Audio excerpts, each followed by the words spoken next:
एक सेक्टर लेकिन जहां पर एक बड़ा शेकआउट हुआ है, कुछ देर पहले हम इसकी बात कर भी रहे थे, आईटी इंडेक्स देखिएगा 3% नीचे, जहां पर इस मार्केट के टर्न अराउंड में आईटी का एक बहुत बड़ा योगदान भी रहा था। आज बस एक खबर आई कैपजेमिनी की, स्टॉक फिसलने लगा।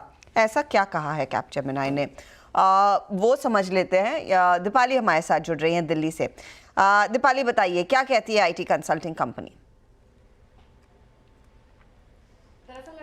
कैपजेमिनी ने अपना full year revenue growth forecast को घटाया है और कंसर्न्स जताए हैं कुछ सेक्टर्स को लेकर कि वहां से डिमांड वीकर साइड पर है, जिसकी वजह से एक इम्पैक्ट हम पूरे ही आईटी सेक्टर पर देखने को मिल रहा है। इंपॉर्टेंट ये है कि जब जुलाई में अर्निंग्स आए थे जून क्वार्टर के कैपजेमिनी के, तब इनके रेवेन्यूज़ में एक सरप्राइज फॉल देखने को मिला था और तब कंपनी ने कहा था कि जो ये फॉल रहा है ये रहा है दो सेक्टर्स की वजह से जहाँ पर हेडविंड्स देखने को मिले हैं, वो है ऑटोमोटिव और एरोस्पेस। और तब कंपनी ने ये कहा था कि आगे के लिए कांस्टेंट करेंसी रेवेन्यू ग्रोथ में थोड़ी डीग्रोथ देखने को मिल सकती है, और तब जब फोरकास्ट किया था वो था 0.5 से 1.5% का, तो ऑलरेडी एक डी ग्रोथ कंपनी पहले ही कर चुकी थी। अब कंपनी ने वापस अपने इस कांस्टेंट करेंसी ग्रोथ गाइडेंस को घटाया है और उनका मानना है कि अब जो डी ग्रोथ देखने को मिलेगी वो 0.5 से 1.5% की बजाय ये 2 से 2.4% तक की हो सकती है। उनका कहना यह है कि मैन्युफैक्चरिंग सेक्टर में स्पेशली थोड़े से कंसर्न्स दिखाई दे रहे हैं, वीकर डिमांड साइड पे है। सिर्फ एक फाइनेंशियल सर्विसेज स्पेस है जहां पर चीज़ें थोड़ी सी बेहतर दिखाई दे रही हैं। इसके अलावा अगर आप उनके ऑपरेटिंग मार्जिन की गाइडेंस देखेंगे तो वो भी उन्होंने मार्जिनली डिक्रीज की है, 13.3 से 13.4%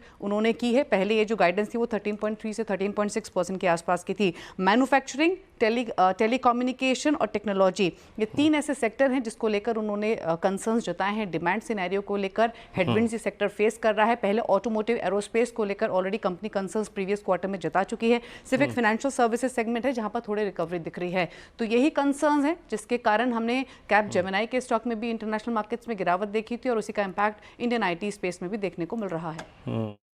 दीपाली, शुक्रिया आपका। बट आशीष, आप इस इवेंट और कैपजेमिनी के कमेंट्स को देख रहे हैं पूरे इस आईटी के अर्निंग सीजन को देखने के बाद, विटनेस करने के बाद। याद है हमें वो कोफोर्ज और परसिस्टेंट सिस्टम के जिस दिन नंबर्स आए थे, लगभग 10% ये दोनों स्टॉक्स ऊपर थे। हम इसको एक वन ऑफ इवेंट मान के चलें, एक आइसोलेशन वाला केस मान के चलें, या फिर इस कमेंट्री को आप काफ़ी सीरियसली लेंगे? और स्पेशली ये प्राइस डैमेज जो निफ्टी में आईटी में हुआ है, आज स्टॉक्स में हुआ है, ये क्या थोड़ी एंट्री अपॉर्चुनिटी प्रोवाइड कर रहे हैं या फिर अभी आप थोड़ा सा अवॉइड करेंगे आईटी को? तो स्ट्रक्चरली हम काफी पॉजिटिव है वीरेंद्र आईटी के अंदर, और हमारा ये मानना है कि डेफिनेटली नंबर्स में कमेंट्री आती है तब शायद ऐसे रिएक्शंस हमें देखने को नजर आएंगे। But what is more important है कि जो इंटरेस्ट रेट की साइकिल है वो धीरे धीरे अब आपकी इंटरेस्ट रेट्स नीचे की तरफ जाएंगे और आईटी स्पेंडिंग कहीं ना कहीं रिकवर होते हुए नजर आएगी।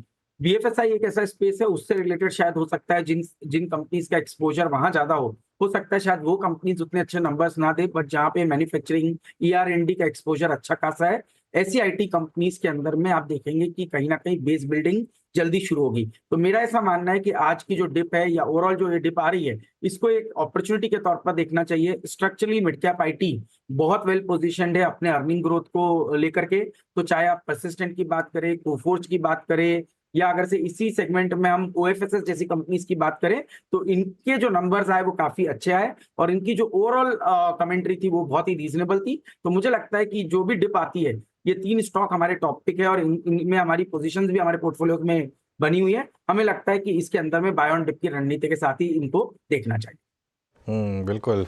मीनवाइल मार्केट नीचे आ रहा है थोड़ा सा, और कॉम्बिनेशन सभी के सभी स्टॉक्स का, निफ्टी आईटी हो चाहे निफ्टी बैंक हो, 24,183 पर आ गए हैं हम। वैसे एक चीज़ मैं कहूँगा, आई थिंक जो वीरू ने बात कही थी ना, मुझे वो बात बिल्कुल सही लगी।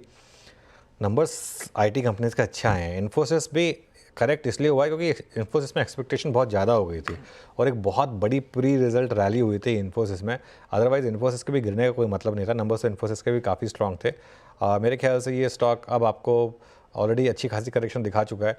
मुझे लगता है मैक्सिमम इसमें 100 रुपये की और करेक्शन है, उसके नीचे आई थिंक इसमें बड़ी बाइंग आएगी, क्योंकि ये स्टॉक देखिए कितना अर्निंग्स आने के बाद लगातार वन वे गिरा है। अर्निंग्स ख़राब नहीं थी, बार बार कह रहे हैं अर्निंग्स ख़राब नहीं थी, बस पार्ट वो एक्सपेक्टेशन बहुत ज़्यादा बिल्ड इन हो गई थी शायद इस वजह से, लेकिन मार्केट काफ़ी ख़राब हो रहा है इस समय इम्पैक्ट। मेरी नज़र उसी पे जा रही थी अनुज। 24,180 अब टेस्ट होता हुआ हो चुका है 160 पॉइंट नीचे, और निफ्टी बैंक भी दोनों इनफैक्ट दोनों इंडाइसेस इस समय डे लो पर ट्रेड कर रहे हैं। एशियन पेंट देखिए, ये पूरी तरह से बिखर रहा है। पिछले 10 मिनटों में करीब 2.5% का प्रेशर आ गया, 1% का खासा कट इसने पिछले 10-15 मिनटों में दिखाया है। शिवांगी, एक बार नजर डालिए स्टॉक पर, 2920 के लेवल्स आ गए हैं, और एशियन पेंट इन आइसोलेशन नहीं, आप बर्जर पेंट भी देखेंगे तो वहां पर भी 2-2.25% तक के कट्स आना शुरू हो चुके हैं।